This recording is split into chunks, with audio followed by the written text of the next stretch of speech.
பொதுவாக ஒரு த்ரில்லர் கதை பேஜ் டர்னர்ஸ் அப்படின்னு சொல்லுவாங்க. ஒரு இடத்துல ஒரு கொலையோ இல்லை தற்கொலையோ நடக்குது. அது எப்படி நடந்தது, ஏன் நடந்தது, யார் பண்ணாங்க அப்படின்னு தெரியாமல் கேள்வி மேலே கேள்வியோட பேஜ் டர்னர்ஸ் அப்படியே டக் டக் டக்குன்னு அடுத்து என்ன நடக்குது நம்ம போய்கிட்டே இருப்போம். அந்த மாதிரி ஒரு கதை கிடையாது, 3 கதைகளை கொண்ட புக் தான் 6961 அப்படிங்கிற இந்த புக் சுஜாதா அவர்கள் எழுதியிருக்கிறது.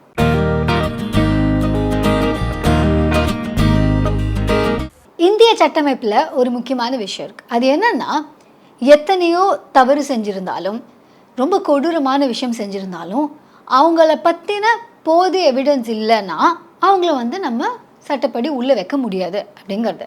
அது எதுக்கு அவ்வளோ ஸ்ட்ரிக்டான விஷயம்? அதாவது இந்த நாட்டில் இருக்க அத்தனை பேருக்குமே தெரிஞ்சு போச்சு இவர் தான் தப்பு பண்ணியிருக்காரு, பட் ப்ரூஃப் இல்லை, எவிடன்ஸ் இல்லை அப்படின்னா அவங்கள தூக்கி உள்ளே வைக்க முடியாது. அப்படியே இந்தியாவே கொந்தளிச்சு நின்னாலும் நாட் பாசிபிள். நம்மளோட சுப்ரீம் கோர்ட், கான்ஸ்டியூஷன் ஆஃப் இந்தியாவில் இதுக்கான இடம் கிடையாது. அது ஏன் அப்படின்னா, எவிடன்ஸோடு ப்ரூவ் பண்ண மட்டுமே தான் உங்களை உள்ளே வைக்கணும். ஏன்னா தவறு செஞ்சு ஒருத்தங்க வெளியில் இருந்தாலும் பரவாயில்ல, பட் தப்பு செய்யாமல் யாராவது ஒருத்தங்க தவறாக உள்ளே மாட்டிக்கக்கூடாது அப்படிங்கிறதுக்காக தான் இந்த சட்டமைப்பு பயங்கர ஸ்ட்ரிக்டாக இருக்குது. பட் இதில் என்ன ஒரே ஒரு மைனஸ் அப்படின்னா, நமக்கு நல்லா தெரியுது இவங்க தான் பண்ணாங்கன்னு தெரியுது, உள்ள ஒரு ஆதங்கம் இருக்குது. எல்லாருக்கும் தெரிஞ்சாலும் இது ப்ரூவ் பண்ண முடியாத ஒரே காரணத்தினால கொடூரமானவங்க, கொலை செஞ்சவங்க, ரொம்ப ரொம்ப கொடூரமான விஷயங்கள் பண்ணவங்க எல்லாரும் உள்ளே இல்லாமல் வெளியில் இருக்கும்போது ஒரு ஒரு ஒரு நமக்கு ஒரு கோபம், ஒரு ஆதங்கம். நாளைக்கு நமக்கு ஒன்று நடந்தாலும் ப்ரூஃப் இல்லைன்னா இப்படி அவங்க உள்ளே இருக்க மாட்டாங்களா, வெளியில் சுதந்திரமாக சுற்றுவாங்களா அப்படிங்கிற ஒரு கேள்வியும் பயமும் நமக்குள்ளே இருக்கும். கொஞ்ச நாளைக்கு முன்னாடி நான் ஒரு புக் ஒன்று படித்தேன். அது 20 cases that shook India அப்படின்னு சொல்லிட்டு. அதில் இந்த மாதிரி நிறைய கேசஸ் இருக்குது. அதில் ஒரு சில கேசஸில் பவர்ஃபுல்லான பீப்புள் கிட்ட ஒரு ஒரு தவறான நபர் இருக்கும்போது அவங்க என்ன பண்ணாலும் வெளியில் வந்துட முடியுது. அவங்களோட எவிடன்ஸை அழிச்சிட்டாங்க அப்படின்னா அவங்களால வெளியில் வந்துட முடியுது. அப்படிங்கும்போது பாதிக்கப்பட்டவங்களோட குடும்பம் அந்த கோபத்துலேயும் அந்த அந்த ஒரு என்ன சொல்ற அந்த ஆதங்கத்துலேயும் அப்படி வாழ்க்கை ஃபுல்லாக இருப்பாங்க. ஸோ இதை பற்றி அந்த புக்கில் எழுதியிருந்தாங்க. சுஜாதா அவர்கள் எழுதியிருக்கிற இந்த 3 கதைகளில் ஒற்றுமைன்னா அது இதுதான். எல்லா கதைகள்லையுமே ஒருத்தங்க சாவுறாங்க. அந்த சாவுக்கு காரணமானவங்க யாருன்னு நமக்கு தெரியுது. அதில் கதாபாத்திரங்களுக்கும் அது யாருன்னு தெரியுது. ஆனால் அவங்கள அரெஸ்ட் பண்ணி உள்ளே வைக்க முடியாது. ஏன்னா எவிடன்ஸ் இல்லை. இதுக்கு பேர் அந்த ஹெபியஸ் கார்பஸ் அப்படின்னு சொல்லுவாங்க. அதான் கரெக்டான ப்ரொனன்சியேஷன் நினைக்கிறேன். ஸோ என்னோட கட்சிக்காரர் மேலே தவறு இல்லை, தெரியாமல் அவரை கொண்டு தப்பாக அக்யூஸ் பண்ணி உள்ளே வச்சுருக்காங்க அப்படின்னு சொல்லிட்டு வாதிட முடியும். அப்படிங்கிறதுனால இந்த மாதிரி சிமிலராக இதில் இருக்கிற 3 கதைகள்லையுமே நடக்குது. ஸோ முதல் கதையில் என்ன ஆகுது அப்படின்னா, ஒரு ஊரில் ஒரு ஃபேக்ட்ரியில் ஒரு பிரச்சனை நடக்குது. அந்த ஃபேக்ட்ரிக்கு எகெயின்ஸ்டாக போராடுறாங்க ஒரு சில பேர். அந்த போராடுறவங்களுக்கு சப்போர்ட்டிவாக ஒரு ரவுடியை கூட்டு வராங்க.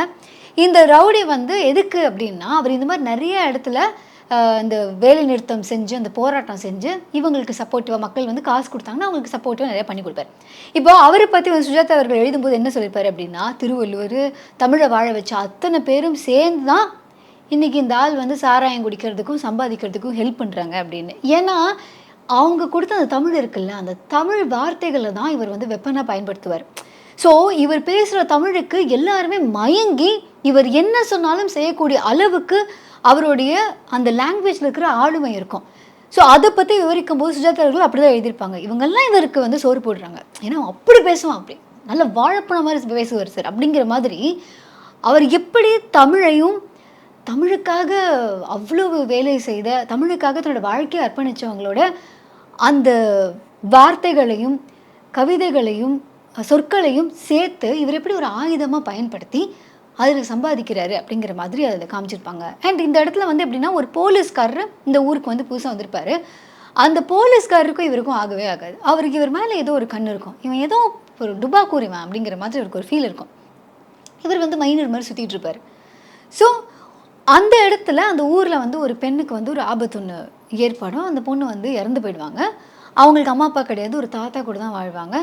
ஒரு ஊருக்குள்ளே நல்ல ஒரு ஒரு மறைவான ஒரு இடத்துல ஆறுலாம் போயிட்டுருக்கிற அந்த இடத்துல அவங்க இருக்கும்போது அவங்களுக்கு ஒன்று ஆகிடும்.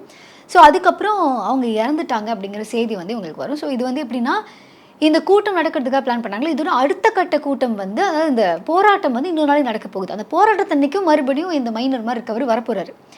ஸோ அவர் வர போகிறாரு. அதுக்கு முன்னாடி இந்த இன்சிடென்ட் நடக்குது. இந்த இன்சிடென்ட் நடந்தோடனே இந்த போலீஸ்காரருக்கு சந்தேகம் வர மாதிரி தான் இருக்கும். ஏன்டா இந்த ஊரில் இந்த வழி தெரிஞ்சவன் யார், இப்போ இவன் வந்து இந்த ஊருக்கு புதுசு அப்படின்னா அப்போ யார் மூலமாக இவருக்கு தெரிஞ்சிருக்கும் அப்படின்னு சொல்லிட்டு எப்படி எல்லாமோ அந்த லூப் ஹோலை வச்சு கண்டுபிடிச்சிடுவார். இவர் தான் லைக் வந்து இந்த மைண்ட் மாதிரி இருக்கார்ல, வந்து பேசுகிறார்ல, அவர் தான் காரணம், அந்த பொண்ணை கொன்னதுக்கு இவர் தான் காரணம் அப்படின்னு அதுக்கான எல்லாமே இருக்கும்.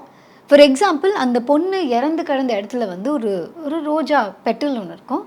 ஸோ அதை பார்த்தோன்னே தான் அவருக்கு சந்தேகம் வரும். அங்கே ஒரு டயர் மார்க் இருக்குது, இந்த இடத்துல நின்று பார்த்தா அந்த பொண்ணு இருக்கிறது தெரிஞ்சிருக்கலாம். அப்புறம் இந்த கடைசியாக நான் இந்த பூவை எங்கே பார்த்தேன், ஏன்னா கிராமத்து போகிற பக்கம் இவ்வளோ ஃப்ரெஷ்ஷாக இருந்திருக்கு, இப்போ தான் வாடின மாதிரி இருந்திருக்கு அப்படின்னா இது எங்கேருந்து இருக்கும்.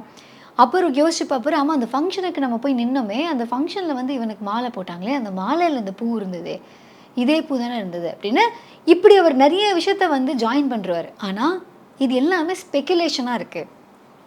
அதாவது அடித்து சொல்ல முடியாது இவர் தான் பண்ணாருன்னு தெரியல அப்படிங்கிறதுனால கடைசியில் வந்து அவர் அரெஸ்ட்லாம் பண்ண முடியாது. ஸோ அந்த ஒரு நிலைமையில தான் இருக்கும். ஸோ இந்த கதையில் இதுதான் பிரச்சனையாக இருக்கும். யார் கொலை செஞ்சாலும் அந்த போலீஸ்காரருக்கு தெரியும், ஆனால் அந்த தெரிஞ்சும் ஒன்றும் பண்ண முடியல அப்படிங்கிற அந்த ஒரு ஃபீலில் அவர் இருப்பார். அடுத்த ஒரு கதை இருக்கும், ஒரு பொண்ணுடைய சூசைட். அந்த பொண்ணு வந்து இறந்துருப்பாங்க. ஆனால் அதுக்கு முன்னாடி பார்த்தவங்க எல்லாருமே வந்து இந்த பொண்ணு சாவறதுக்கான காரணமே இல்லைங்களே அப்படிங்கிற மாதிரி ஒரு விஷயம் சொல்லுவாங்க. ஆனால் இந்த பொண்ணு தங்கியிருக்கிற வீட்டில் கீழே இருக்க ஹவுஸ் ஓனர் வந்து இதை பற்றிலாம் யாரும் என்கிட்ட கேட்காதீங்க, அந்த பொண்ணை பற்றிலாம் எங்களுக்கு தெரியாது, ஆமாம் யாரோ ஒருத்தர் வருவார், இந்த மாதிரி அந்த பொண்ணை பற்றி வெவ்வேறு விதமாக வெவ்வேறு பீப்புள்கிட்ட இருந்து இன்ஃபர்மேஷன் கிடைக்குது. ஸோ இதை இன்வெஸ்டிகேட் பண்ண போகிறவர் இந்த பெண்ணோட ரூமுக்கு போகும்போது அந்த பெண்ணை பற்றி என்ன தெரிஞ்சுக்கிறாரு, அண்ட் இது யாரை இந்த பொண்ணை வந்து யார் கொன்றுப்பா அப்படிங்கிறது இந்த பொண்ணோட பாய் ஃப்ரெண்டை மீட் பண்ணுவார். அந்த பொண்ணுக்கு ஒருத்தர் மேலே நல்ல ஒரு அபிப்பிராயம் மரியாதை இருக்கும். அந்த பொண்ணு வேலை செய்கிற இடத்துல அங்கே ஒரு எழுத்தாளர் இருப்பார், அந்த எழுத்தாளரை மீட் பண்ணுவார். இப்படி ஒவ்வொருத்தங்களையாக மீட் பண்ணி கடைசியில் இது யாரு கொன்னா அப்படிங்கிறத கண்டுபிடிச்சிடுவார்.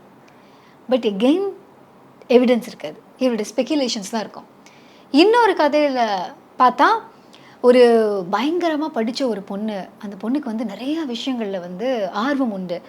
அதாவது நல்லா இங்கிலீஷ் தெரியும், நிறையா டாப் ஆத்தர்ஸுடைய ஒர்க்லாம் படிச்சிருக்காங்க. சொல்லப்போனால் நீங்கள் அந்த கதை படிக்கும்போது சுஜாதா அவர்களுடைய புக் ரெக்கமெண்டேஷன்ஸ் அதில் தெரிஞ்சுக்கலாம், ஏன்னா அதெல்லாம் அந்த பொண்ணு படிச்சிருப்பாங்க அப்படின்னு சொல்லுவாங்க. ஸோ அந்த பொண்ணு இதெல்லாம் படிச்சிருப்பாங்க. ஆனால் என்னென்னா அதை படித்ததெல்லாம் பற்றி பேசுகிறதுக்கு அவங்களுக்கு புக் ஷோ சேனல் இல்லை. அதனால் அந்த பொண்ணுக்கு எப்படி இருக்குன்னா இதை பற்றி பேசுறதுக்கு நமக்கு ஆளே இல்லை அப்படிங்கிற மாதிரி ஒரு மாதிரி உள்ளே போட்டு புழுங்கிட்டு இருப்பாங்க. நல்லா பயங்கர பணம் வேறு. ஸோ இவங்களுக்கு ஒரு திருமணமும் நடக்கும். இந்த திருமணத்துக்கு அப்புறம் வந்து இதை பற்றி பேசுகிறதுக்கு மட்டும் இவங்களுக்கு ஒரு ஆள் கிடைப்பாங்க.